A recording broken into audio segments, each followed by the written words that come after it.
Are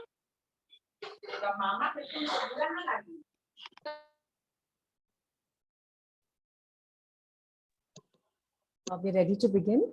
Yes. Let's start. Yeah, yes. I think so. We should start. Okay. So good morning and a warm welcome to all of you on this occasion of the observance of World Entrepreneurship Day. As a director of IWFCI International Chapter and a committee member of the Institution Innovation Cell, the Institute of Management Studies and Research, we are delighted to welcome our guest, Ms. Vandana Suri, founder of TAXSHE Services, today in our midst.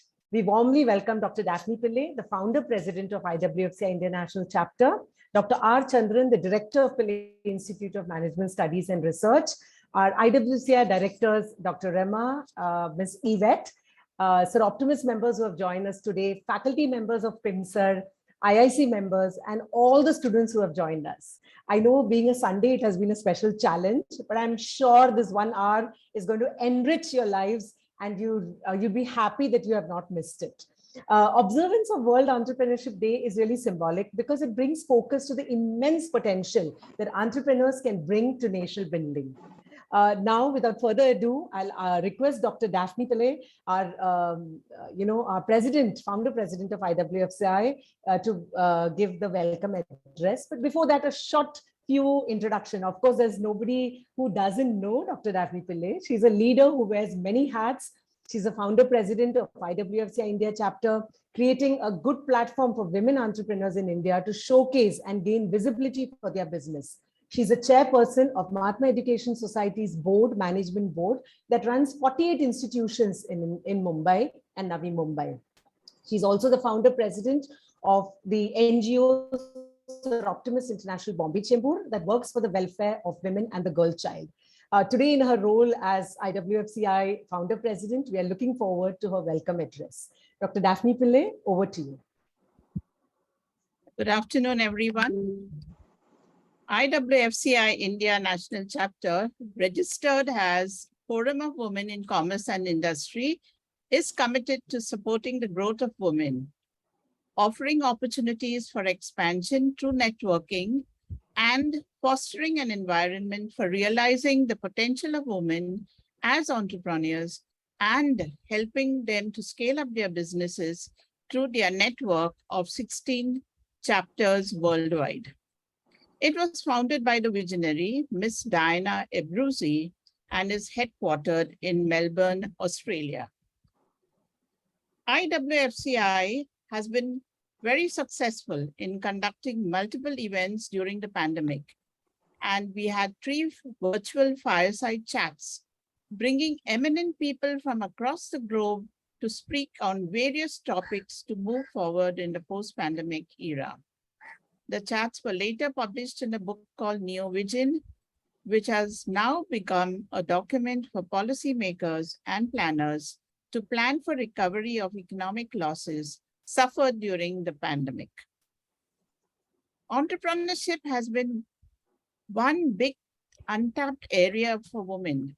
And today's talk by Vandana Suri, winner of the IWFCI Women Entrepreneurship Award 2022, on the topic, The Power of Entrepreneurship, will help empower women to start thinking on entrepreneurship as the way forward. We look forward to listening to her valuable inputs in her talk today. Welcome, Vandana. Welcome to the audience. And I now ask Rema Ramachandran to introduce the guest. Good afternoon, ladies. It's such a pleasure to have such large numbers attending on a Sunday afternoon. And to give you an introduction about Vandana Suri, who's also a member of IWFCI currently. Vandana Suri is the founder of TAXSHE. TAXSHE is a World Bank award-winning organization focusing on safe mobility solutions for women and kids. On the one hand, they run women cabs exclusively for women and kids. And on the other, they train women to drive their own cars. Vandana Suri is an ex-investment banker turned cabbie. She is also a TEDx speaker. That's a very brief introduction, but she's a bundle of energy and a bundle of talent, Over to you, Vandana. All the best. Thank you so much. And happy Sunday to everybody out here. I just want to know, I mean, I'm surprised, and I'm beautifully surprised to see 120 of you out here. I want to know how many of you are entrepreneurs, how many of you are students, how many of you are wannabe entrepreneurs. Can you just put it on the chat, Farafat? So then I have an idea of whom I'm talking to. It just makes a lot of, productive conversation out here. If you can just, guys, girls, just put it on the chat out here as to whether you are entrepreneurs, you're wannabes, you're curious. I just want to know where you are. So about 20 of the people, Vandana, who have joined here today are faculty members, IWFCI members, Yeah. and Sir Optimus members. So, so I would say at least 20, because those who are faculty and who are, teaching and our other members definitely have that germ of entrepreneurship in their heart. Yes. Someday I can speak for myself that we will be an entrepreneur, but that you have. But most the rest of them are students who have management students, and they have entrepreneurship as one of their subjects that they're learning. And we have this cell to encourage those who want to be entrepreneurs. And we arrange these kind of talks so that they are motivated to, start. And when should they start? And, whether they should start early, they should study, they should wait, So these are some of the things that I'm sure they're also looking forward to hearing your story to understand a little better. Awesome. So I must tell you, all of you, that there is no age for entrepreneurship. Okay. You start early, you start late, you start when your passion. There's always a time for everything in life, and you will know when you need to start. Okay. So yeah, in the meanwhile, learn about it, but jump in when that calling is super high. So let me tell you a bit about myself. My name is Vandana Suri, and as I was introduced by Rema, I'm an ex-investment banker turned taxi driver. And I simply freaking love what I do. Why did I do this? Okay, so I'm just another woman like everybody else who's scared to go out in public transport all the time. The cabbies looking through their mirrors behind. Who's sitting, what is she doing, what is she wearing. I'm just one of those like anybody else. I'm one of those who goes into tight metros, and I see stares at me from the guys around, and I feel unsafe.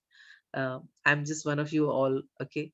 And all these things were bothering me for a very, very long time, till a trigger happened. Post Nirbhaya, I'm sure everybody's heard of Nirbhaya, and even the younger generation knows what the Nirbhaya incident was. But post Nirbhaya, there was an incident in an Uber. Okay, so there was this girl who was compromised and raped in an Uber in Delhi, and she was going home after having a drink at the pub or something. Maybe she was a bit drunk, but she was raped that day. And the next day, the headlines came that if this if this cab driver was a woman, if there was a woman driving me, this would not have happened. And that statement of the victim really, really, really triggered me. I said, you know what she's talking is sense. Yes, she is, she just makes a lot of sense. And in that 1 minute, my decision to become an entrepreneur happened right there, that I wanted to do this, and I wanted to change the world, in a very practical way. I wanted to change this, and I was going to be that taxi driver that she was looking for and call more women to make this a movement. And that was the start of TAXSHE. So a bit about my entrepreneurship journey. When I decided to do this, and I anyways decided, I went to Facebook. So all of you guys who think Facebook and social media is useless, no, it's very, very useful. Okay. So I went to Facebook, and I put up a post out there saying that, you know what, I want to do this. I want to run a woman cab service. Can you refer me to people, to women who may want to join me?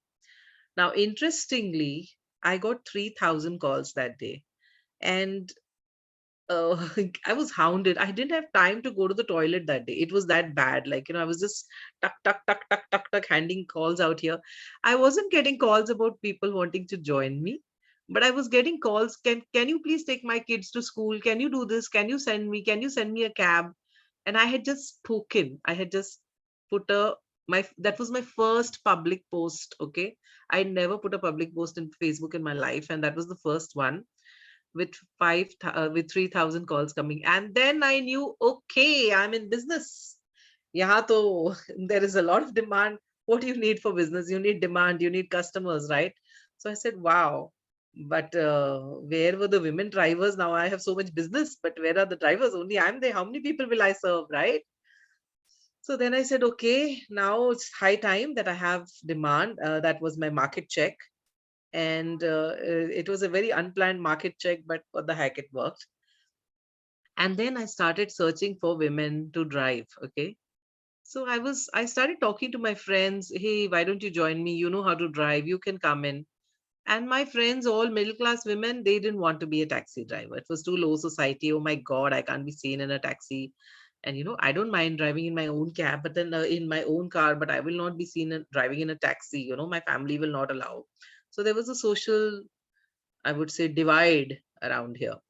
So then I started walking into the slums. I just started walking down the slums, and I am in Karnataka. I did not know Kannada. Shameless I am, but I did not know Kannada. And I started walking down the slums, and I didn't know how to talk to people now because they understood only Kannada. I knew only English. So I started talking to little children. Okay, small little 7-year-old kids prancing around the slums, and all of them knew English, by the way. So they were, they went to schools and they learned English. And I said, can you translate and tell this vegetable lady what I want to do and if she's interested? And so I had my little fingers full of little kids around me, one holding one finger and walking with me like a little toli in the slum and talking to people. And that's how my first conversation started out there. I realized women were very excited to learn driving. Okay, the marginalized communities, the garib women, they were super excited to learn driving. They had never thought in their lives that I could ever drive a car, but this was like the super job that they wanted. So I said, okay, come. And I started getting women how to learn driving to bring them into the system. Then I started thinking that, you know what? I became a taxi driver in the meanwhile. I started doing some drives myself. And I was super scared to drive a man in my car. Like, oh my God, who knows if he's safe or he's not? And, what happens to me? And then I Mhm. and then I was worried that, if I'm driving somebody, I will be at X place. And then, like the Ola Uber system, you just keep picking on rides and going. And I was scared to be away from my home. Something happens at home, I have to be back home also. No toilets on the way for me. So I started realizing that these were very practical difficulties where women wanted to be close to their homes, wanted to have a fixed route for themselves, and needed washroom facilities. So then I segregated my business. So this is how you shape up your business. Great, you have women cabs and you have customers, but then what are you going to do? How are you going to shape it up, which is so that everybody sits well? It's not just about customers all the time, it's also about the resources. So I said, okay, let's do this work that we will pick up and drop children to and fro school. um so then I have a fixed route every day, I have fixed customers every day. I'm like a mother going out and dropping these kids. Now when there was a fixed route, I also told them, listen, you drop the first set of kids, you drop the second set of kids, then you go home, manage your home. So you have your cooking, gigging to do, you need to take care of your house. More importantly, if somebody's unwell, you can still manage your house, and then you go back and drop the kids back. Bathroom facility in your house is already there, so I didn't need to think of all that. So this model really fit in well, and we started the TAXSHE huddle, which is alternate moms dropping kids to and fro schools and tuition. Mhm. Okay. Is there somebody? Yeah. Yeah. So we started this particular model of dropping kids to and fro school, and we really enjoyed. We were singing Baba Black Sheep in our cars. Okay. Um, I don't think, as women, we enjoy our own kids as much as we enjoy others' kids. And while raising our own kids, we are so busy and warped up in our head. But when we drive other people's kids and there's little auntie, I got a little hurt on my finger. Auntie, I forgot my chips packet. Auntie, my bottle. Auntie, this fellow hit me in school. Oh my God, the stories are so entertaining. And these little naughty fellows, they keep you excited and happy. I think children give us a lot of happiness. So then I started talking to my drivers as to what were they really doing. Yes, they learned how to drive. Yes, they were driving kids. Yes, they were doing a job. But I told them, you know what? You're changing the look, the shape of this country. You're changing the next generation. You're ensuring that none of these children face abuse. So when does a child face abuse? Or I must tell you horrible figures. 53% of our children face sexual abuse. 53% is my child or the next door neighbor's child. It's like 1 in 2. And when does a child face abuse? A child faces abuse at home that I can't do anything about. That's still very less. The most portions where children face abuse are when they're out of sight of their parents. So when are they out of sight of their parents? Either when they go to schools or they go to their tuitions or your bus trips. That's the most highest proximity for the child to face abuse. Even schools have CCTVs right now. So then that filters out the travel portion as the most vulnerable portion for a child. Yeah. And so when I started talking to the girls that, you know what, you're stopping child sexual abuse, you're changing the future of our country.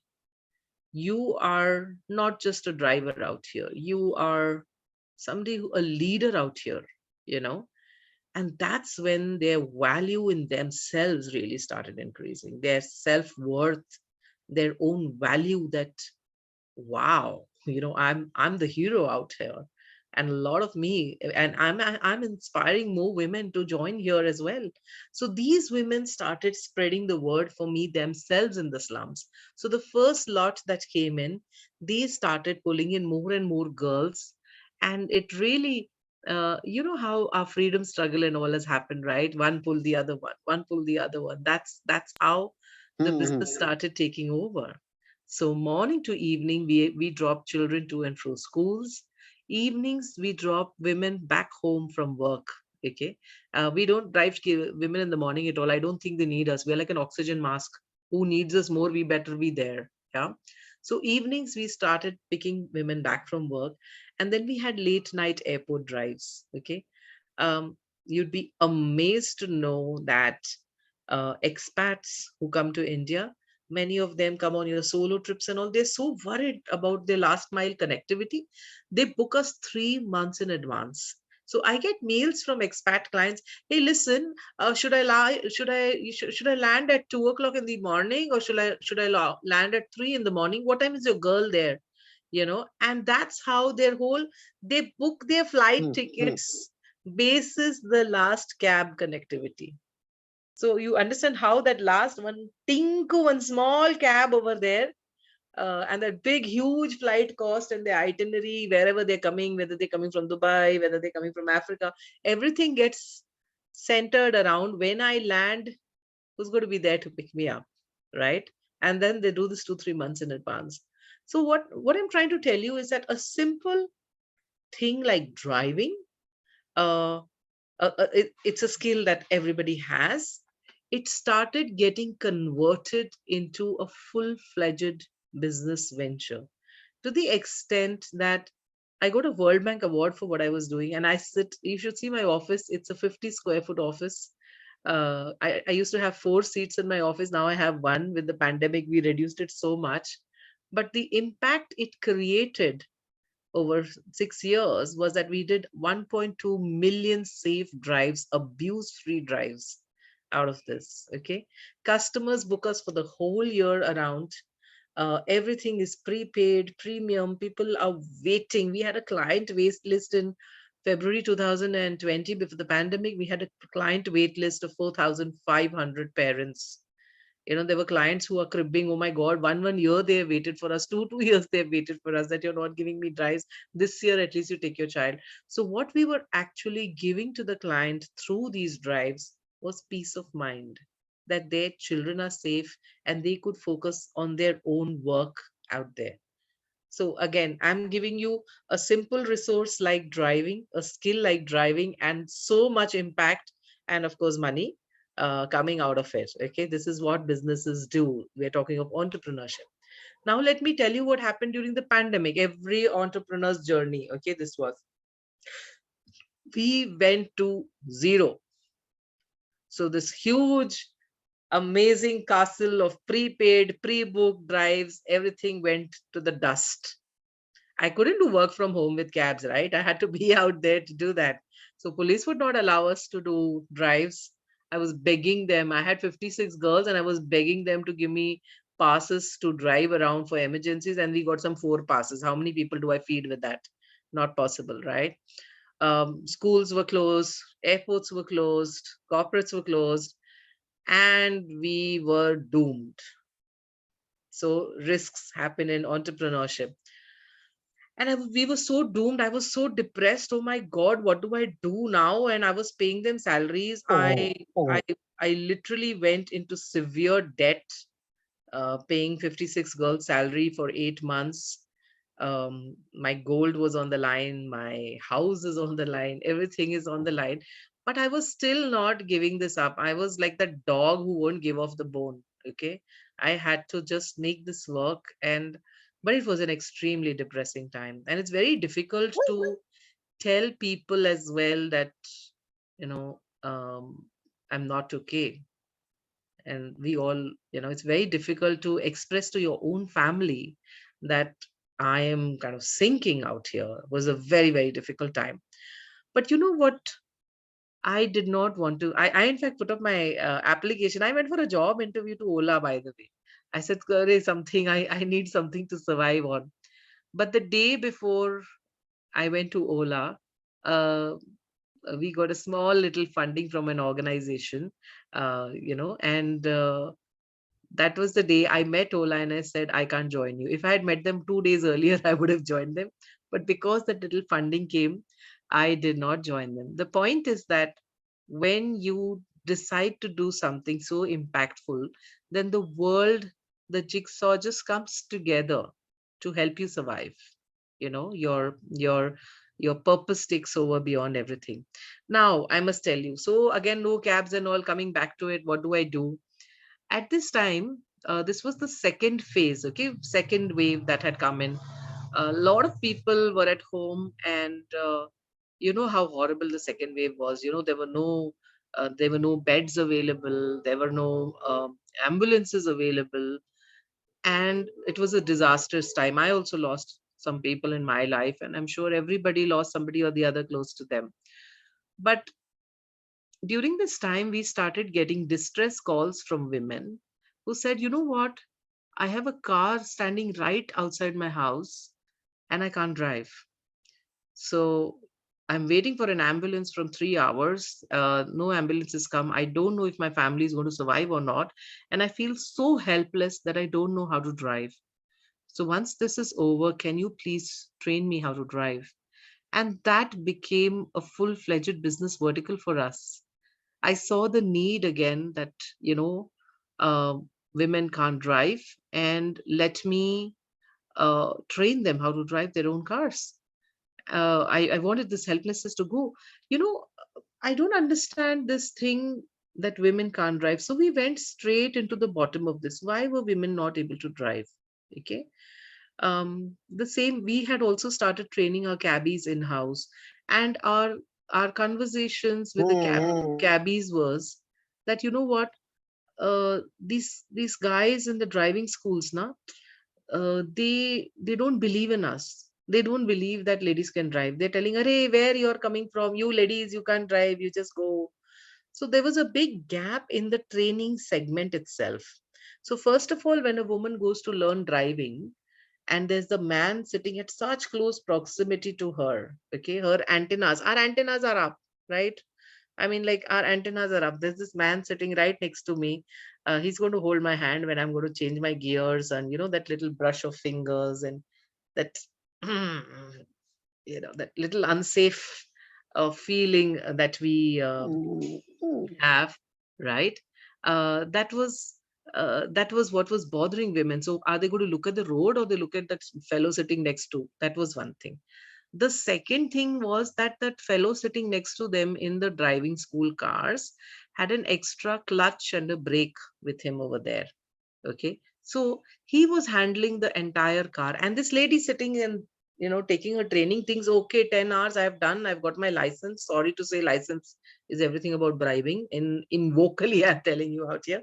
So this lady over here says that, you know what, I can drive now, I got my license.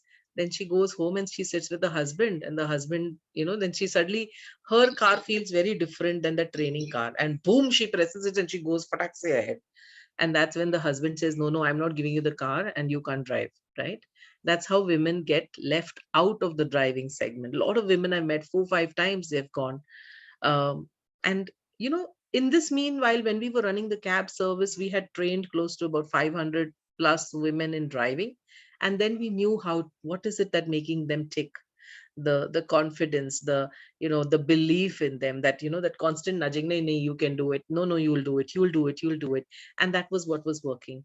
So we had just copied that same thing. We were training the marginalized women to training customers, and we launched a segment called TAXSHE Break Free, where we started training women how to drive their cars. So you have an Alto, or you have a Mercedes, or you have whichever car, you have an SUV.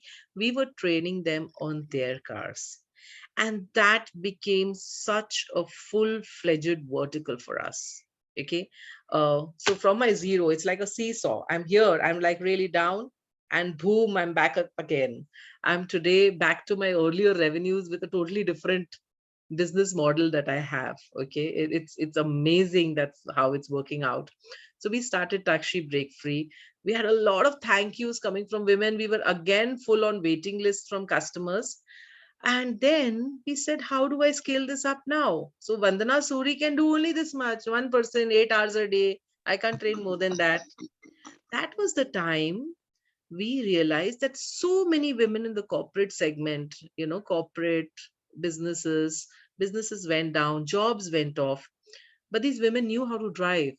So we started calling them, why don't you come and join us and become franchise partners with us? And we'll train you how to train somebody else. 15 days, I'll get you a business opportunity, and here there's demand on the table and you're booked out. Okay. And that was very interesting because women never took driving as a career at all. They never thought of it. I must give you data. Driving school industry in India does a business of 2,200 crores a year. Okay. 70% of the clientele of a driving school comes from women. And there are no women instructors. There are 10, 12 across the country. So such a big industry, and we don't, which is being the clientele is all women, and we don't have women providers, service providers. You just see the opportunity again. So when I'm talking entrepreneurship out here for you, how do you see where there is a market? Everybody wants a clientele, and the clientele is out here. So we started doing this. Then we started getting women talking to us, oh really, can we do this? Can we start driving training as a career? We started getting, I must tell you stories. My first franchise was a 50-year-old lady. She was running, she was in an advertising company, making a good 2.5, 3 lakhs a month, lost her job during the pandemic. And, when it comes to getting back to work for women, there's hardly a place. Okay. And it's a distress call. This is the reality. A lot of you are students, so I'm telling you in the face right now. So then this lady said, you know what? I might as well train and make this my retirement plan. I'm going to set up a business for myself. I'm no longer going to be dependent on a job, and let me do this now. So that's when my first franchise partner came in. The second one was even more interesting. We call her Super Nani. She's a 62-year-old lady. She was a principal in a school, lost her job at the age of 62. There's no way that she would get a job again. And I told her, you know what, you have 35 years of rich driving experience. Come and join me as a trainer. And Super Nani became my second franchise. So we get all these stories from people who've lost their jobs, who lost their careers, but they knew how to drive. There was one raw skill of theirs which they never knew how to encash. And I told them, hello, now you encash. And they were rolling in this, rolling. So in this last 1 year, we have trained about 800 clients how to drive their own cars. And how does it sit into the safety factor? More women on the road, safer for all of us. You know, why are we getting raped in the middle of the nights out here? Because there are very few of us out there, right? More women on the road, safer for all of us. Women drive also very carefully. For all of you say that women are not good drivers, we are the best. We drive very carefully. We don't have rash driving, right? These same women who know how to drive go and pick up and drop their children today. So it has a much larger impact of safety than I could ever fathom. It's not about running a driving class. Um, a lot of women who come into our franchise partners, we are giving them hope of a new life, a new venture.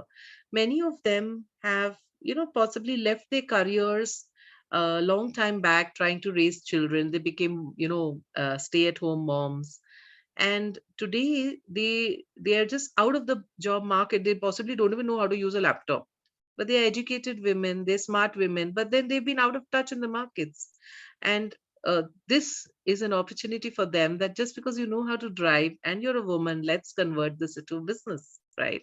There are women who were facing domestic violence in their homes. They couldn't get out of their homes because of lack of finance, money. Yeah, somebody wants to leave their home, you first need to have money outside. How will you get out? So this became an opportunity for those women as well to get back. Yeah. And when you're training somebody else, right, that feeling of, uplifting somebody, that feeling of helping, that feeling of setting somebody else free, that itself is so high. So this became my second innings, my second vertical. We called it TAXSHE Break Free. Trained 800 women. And what I also realized is that when I have these franchise partners across various locations, various cities, not only can they drive, they can train customers, of course. That's like the low hanging fruit of clientele that comes in. The second thing is they can also train the marginalized women to become cabbies. And that feeds back into the cab segment, right? So this franchise partner is more like my bakery. Whether I bake bread out of it or I bake cakes out of it, she's my bakery, she's my hub out there, who can run the local business out there.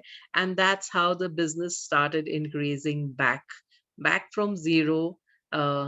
It's been a few continuous, maybe few months, closer to a year, and we are back to revenues of our earlier days. Okay. We're alive and we are breathing, thankfully. Yes, still a long way to complete all my loans and everything, but then we are breathing and alive, and everybody who's alive should give it a shot as to what you want to do with your life. So this is my story of, I want to set up this franchise model across India, where I can suddenly see scale. I could not see this all this time, but my local partner out there changes things for me. More women on the road, safer as our ecosystem. So I'm going to now open up for questions, answers. This has been my journey till here, and maybe a year later, I'll tell you a little more about my journey. But yeah, shoot your questions, answers, give me your comments. I'd love to hear from you all.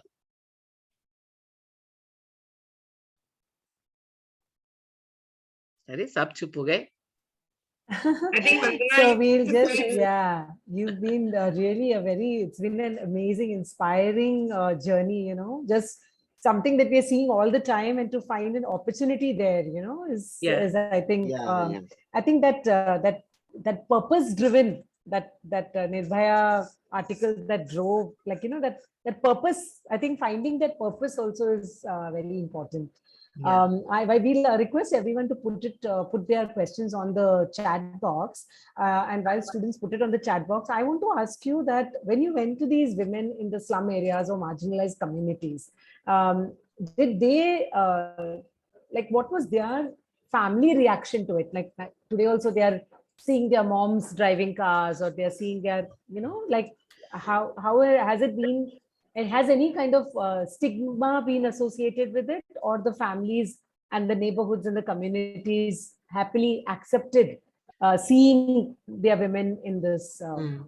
No, so we faced a lot of resistance from families, and a part of our mobilization is also conversing with the families. Okay, it takes 3-4 months of conversations with the family before somebody even comes to the system. So what happens is that most of the people, their understanding of cab is that she will be out in the night like an Ola Uber, driving some Tom, Dick and Harry in her car and being at risk. So they were very scared. So there's a lot of conversations that happen with families that no, she's going to be driving only women and children. That's a promise we make to their families, and we definitely cannot break it at any point of time.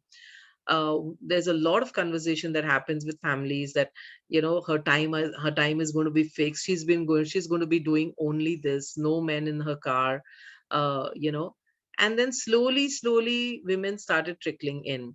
But while women were also trickling in, there were a lot of them who were waiting and watching. So there were women who waited and watched somebody else in the basti come into the system, waited 1 year to see how is it going, is it stable, is she okay. So it wasn't an easy journey. We never have a batch. We still have 2 people coming, 1 people coming, third one coming. We never have a batch. So as soon as somebody starts coming in, we start taking. But interestingly, as far as the societal acceptance was concerned, once these women started coming into the system, they in fact became the earners of their own families, because we had a premium pricing, and these women, there were some of them who were making 70,000 bucks a month. Hello, listen. A woman cabbie can make 60,000-70,000 bucks a month. Okay, that was how much she was making. And she started thinking about college education for her kids. She started saving. Suddenly the positivity, because she was bringing a lot of money home, changed. On the societal impact front as well, when there are weddings now, my girls come and tell, ma'am, can I take the cab and go? I want to go to a wedding and I have a lot of relatives to go. And I'll tell them, okay, take the car and go. And she'll wear all this big sari and jing bang and, like all the shimmery, everything. And she will carry her whole family into the wedding. And trust me, nobody's looking at the bride and the groom. They're looking at this lady walking. Okay, so she's like this hero in the basti out there. So societal acceptance was very high, even in the bastis, where they suddenly saw like, wow, this is a change happening. Overall, through clients, oh my God, my clients, like if one girl doesn't come for a day, my clients are almost in tears. Like, what do we do now? I keep telling them, wait, I'll send you an alternate. There are times I do my drives, their drives back as a backup. But clients are like, that girl is not come, this other girl has come, my child needs to. So they really pamper her, okay? Like because she's the alternate mother taking their kids to school. So huge acceptance from society. We have not faced any backlash at all. We've not faced backlash even from the men. The male cabbies also, we have not faced a backlash. They've been very, very supportive, and nobody's like, oh my God, you're taking my job. Because we are not in the cab segment. We are more in the school drive segment. So touch wood, we've been wanted. That's everybody wants that. That's really amazing. So have you also, I mean, while you're hosting, so have you been featured, like we know that you recently won an award. Can you tell us a little bit about that? Sorry, I missed you on that. I lost you. I said you recently won, and tell us about that. So one was your your own award. Thank you so much for giving me this award. No, the other one, the World Bank one, which yes. So we got the World Bank award, and so cute. Okay, every time there's an award coming up. Excuse me, Vandana, excuse me. There is somebody who's not on mute. There is some disturbance. Somebody is talking, or we're getting some sound. Can you just mute yourselves, all of you, please, and just use the chat box? Thank you so much. Please mute yourselves and use the chat box. I think the admin can mute, no? Yeah, just please mute everybody except Vandana and Selena, you're talking. So. Yeah.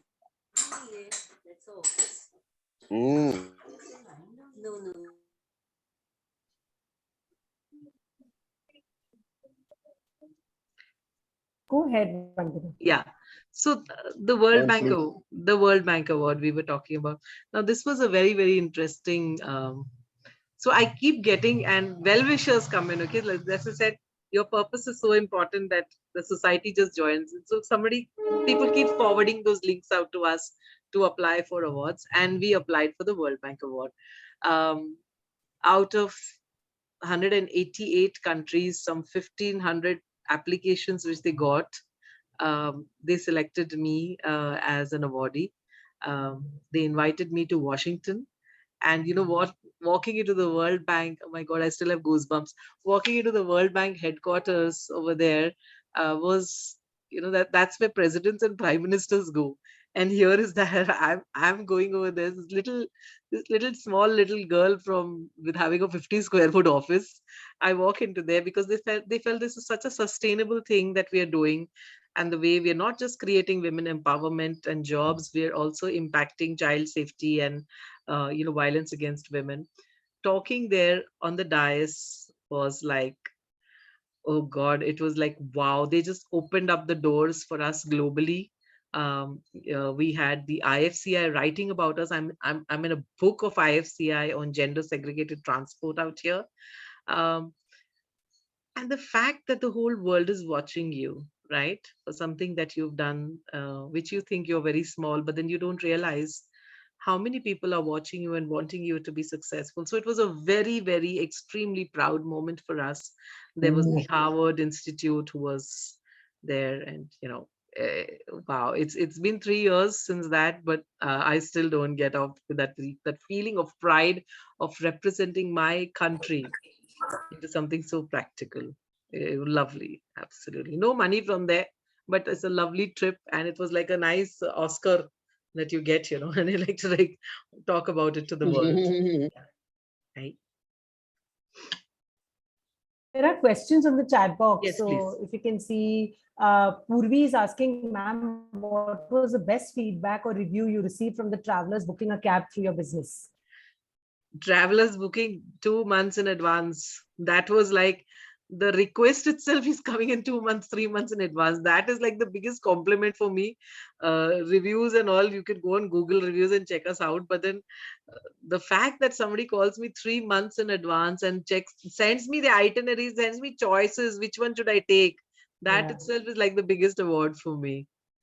Dr. Sudhya Mahinkar has sent a question. Can you please explain your struggle at, acquiring approvals or licenses from authorities, raising finance, and reaching various stakeholders? I think reaching various stakeholders, Vandana covered in her talk. Maybe your struggle you can explain at acquiring, approvals. So I must tell you approval factors. Okay. If you were to take a driving license, first of all, to become a taxi driver, okay, a cab driver, you had to have 1 year of minimum driving license to apply for what you call as the commercial license. Now, initially, when we were training our women how to drive, where were they going to be 1 year valid, right? These were women. There are no women taxi drivers around. We had to create them. So the first year was the biggest struggle, wherein I couldn't drive cabs because my girls were not commercially holding a license. They were holding a license, but not a commercial license. So the first year we started doing the drive, we started doing client drives. We said, who's stopping her from driving a private vehicle? Nobody. So we started this business on a driver on call model, where she was doing the same school duty up and down, but she was driving a customer's car and taking their kids. So we fixed that hole out there. 1 year later, she was eligible for a commercial license, and that's how we started moving into the cab segment. Now, secondly, again, with the commercial license, the problem started coming in was that for a commercial license, you needed to have a minimum 10 standard pass, which is ridiculous. Okay. Most of the women who came into the segment from the marginalized communities had started leaving school by the time they touched puberty, because there were no uh, toilets in school when they get their periods, right? So that became a major issue on the commercial licensing part. That's when, sorry to say, there was bribing. We had to do all the jol of the world, but to get them a license. But over a period of time, the government itself, Supreme Court, stopped the commercial licenses. They said, no, if you have a license, if you have a regular driving license, you can drive a cab as well. And that was a big relief to us. So, education, and I can't even understand. I mean, how many auto drivers and all will you find who are more than 10 standard pass? So this rule of being 10 standard pass for a marginalized community itself was rubbish. It was a big problem with us. The third thing, the issues we faced from the government was when we started this driving training model, right? Where just to set up a driving school, a small driving school, honestly, the bribing that was involved was like 3 lakhs, 4 lakhs a year. And I said, sorry, I'm not going to do that. So I said, okay, I can train somebody in their own car. I don't need to have one dabba driving school over here. What is the point? I don't have a registered driving school, but I'm training women to drive on their own car. So the law says that if you have a learner's license and you have somebody sitting next to you who has a driver's license, you can drive.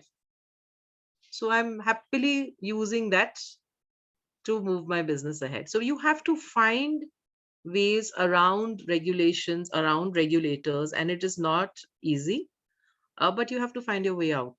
Yes, we faced all this. Finances. So I started the company with a small, very small money of my own.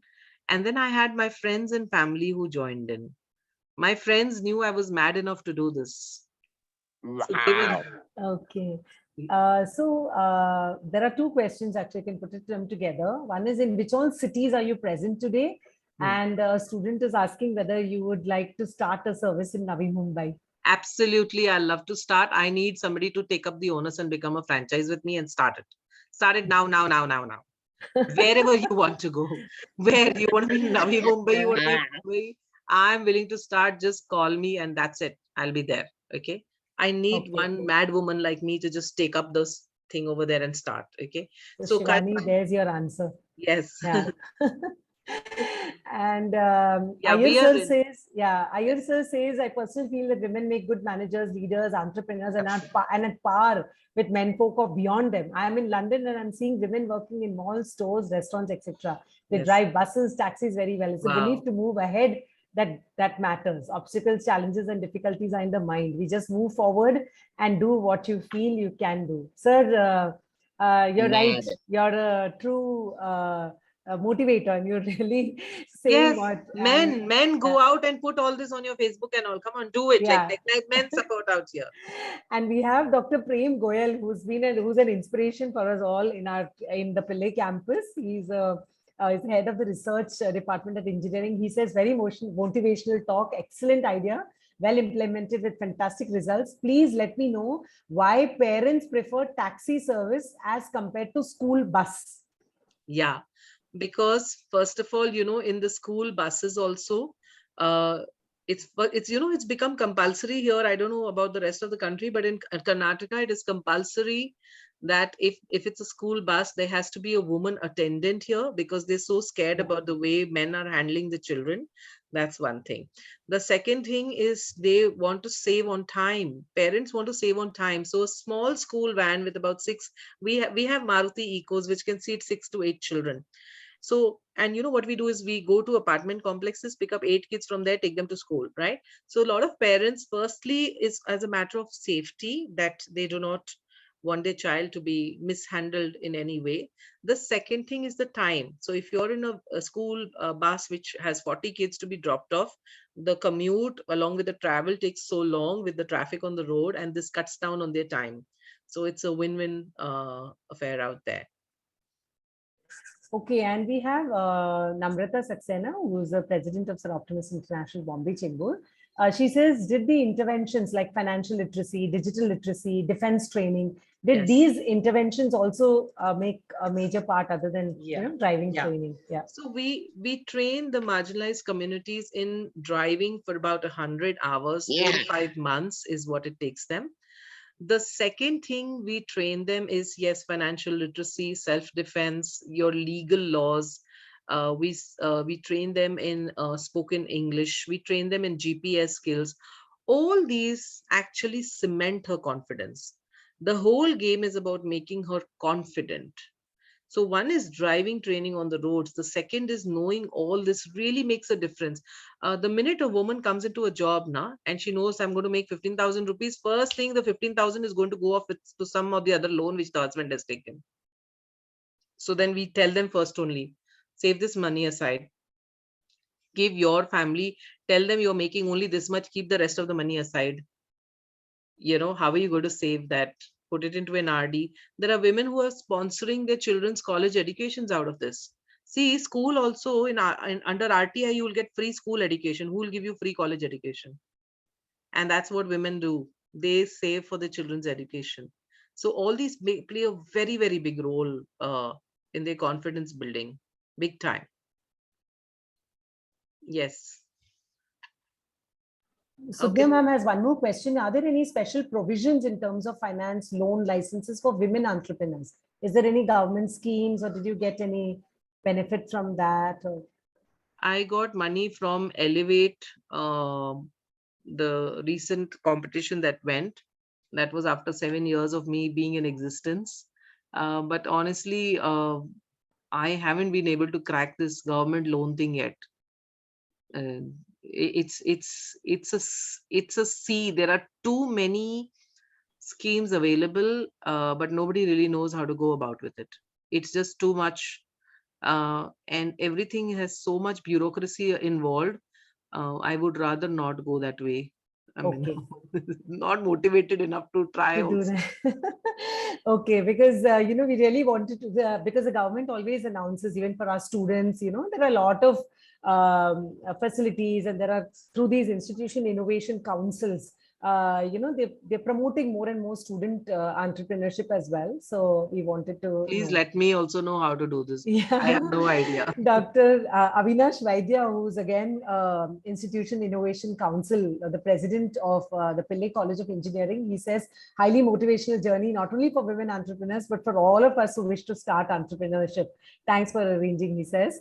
And I just want to ask, I don't know whether there are any other questions, but I wanted to ask, how is your family reacting to, as you say, your so-called madness? Oh my God. The first day I told my mom I wanted to be a taxi driver, she fell off the chair. She was like, oh gosh, what is this woman up to? Okay, it was crazy. But then I told her, I said, you know what? There's a market out here and there's a need, and this is what my soul is calling me to do. I I didn't really give her too much of a choice, I guess. I said, I'm just doing it. I didn't take permission. So one thing is, I'm a single mom and I've lived at my own terms all these years. So I just inform. That's the beauty of being a single mom. Okay, like you just so used to do everything yourself. And yeah, but and I think she knew her daughter better to say anything. But very interesting, I must tell you, she a couple of months she shut up and she sat. But after that, she called my brother and she said, you know what, your sister's gone mad. She's become a taxi driver. And my brother on the phone, okay. And he started crying. He was like, oh my God, what has happened to my sister? And aise bhi din aaye thing. He was like horrible. Then I said, just shut up. So then I spoke to him on the phone that this is what I'm doing. And then suddenly he's an enlightened fellow and he says, oh my God, why haven't you taken an investment from me in this? You know what? I want to be connected. Then suddenly my mother was super happy that the male member in my family, my brother, was putting a stamp on it. Okay. So the patriarchy was so clearly seen over there. But my brother joined my company and he is actually running the operations. He's the COO. Oh, great. So we have one last thank you from Deepika Sharma, who's the vice principal of the Pillai College of Arts, Science and Commerce. She says, thank you for the amazing experience and sharing the talk. Would you please share the franchise model of your company? And with that last question answered, we'll close the session. Yeah. So I'll tell you, the franchise model is a very simple model. We need 4 to 5 years of driving experience by a woman. We give you a train the trainer course in 15 days. So there's a 15-day training attached with it. It's a morning to evening training where we train you how to train somebody without the dual clutch on their cars, the sensitivity, the kind of instructions that you give. The investments that are needed on a franchise model is literally 50,000 plus taxes a year. We kept it on a very small budget because we wanted women to be just very receptive and come in. And there's a one-time training fee of 20,000 for 15 days. You could make individually out of this anywhere between, if you were to a single person earning out of this, you could make 6 to 10 lakhs a year because you cannot give more than 7-8 hours in a day to this work. It's exhausting. But if you actually come and start developing your team every 6 months, hire a trainer, in 5 years, you'd be making 1.7 crores. So there's a huge potential out here. Somebody also asked me as to how many cities we are in. We are right now in Bangalore. We have 7 franchisees in Bangalore. We've started in Gurgaon just last week. I'm going to be in Pune. My son has joined Symbiosis, so I'm like a helicopter mom to him. So I'm going to be going to Pune very often now. So Pune is my next stop. Any women from Pune join in Padafat. Yeah. I can go where you are. Okay, we have demand tier 1, 2, 3, wherever, it doesn't matter. We have demand everywhere. Thankfully, to that World Bank thing, no, our brand has become bigger than us. So people know us. We can start there. Somebody is asking, how can we use TAXSHE as an individual? You have to call me much in prior, darling. Much in prior. Okay, so go on to www.taxshe.com, TAXSHE.com, and book us, but book us prior because women driver availability is very low. Demand is extremely high. So I'm not like your retail cab who will just come like an Ola Uber in 5 minutes. No, I need a minimum 24-hour prior advance, and we will confirm to you. So there's nothing random about what we do. Everything is pre-booked. Yeah. Okay. So with that, I think we'll close the session. Thank you for a very, very inspirational session. And I'll hand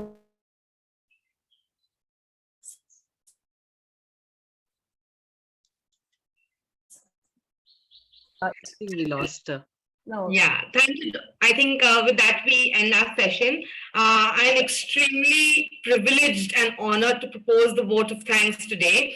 What a wonderful Sunday it has been. And like we said in the, at the beginning of the And like we said at the beginning of the session, it's going to be an amazing session.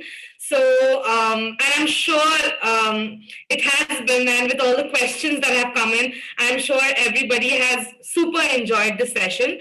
So thank you, Ms. Vandana Suri, founder of TAXSHE Services Private Limited, for such an inspiring talk. You have such a wonderful story as an entrepreneur, and I'm sure you have motivated our audience, especially the students, to take the leap of faith and be young entrepreneurs, especially the girls and women here.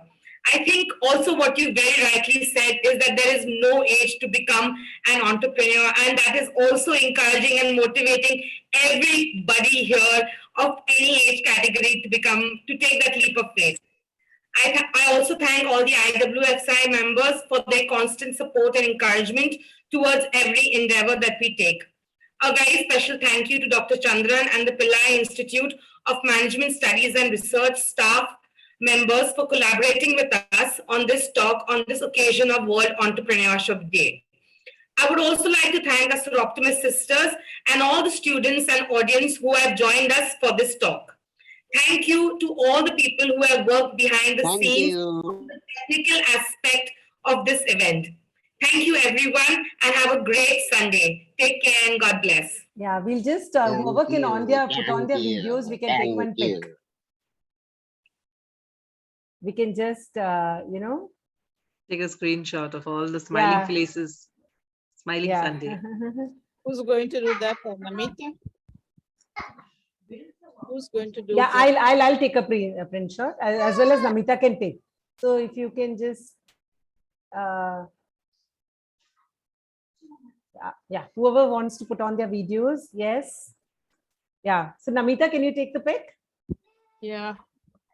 Mine is Namita? also ready. Let everyone come on. Yeah.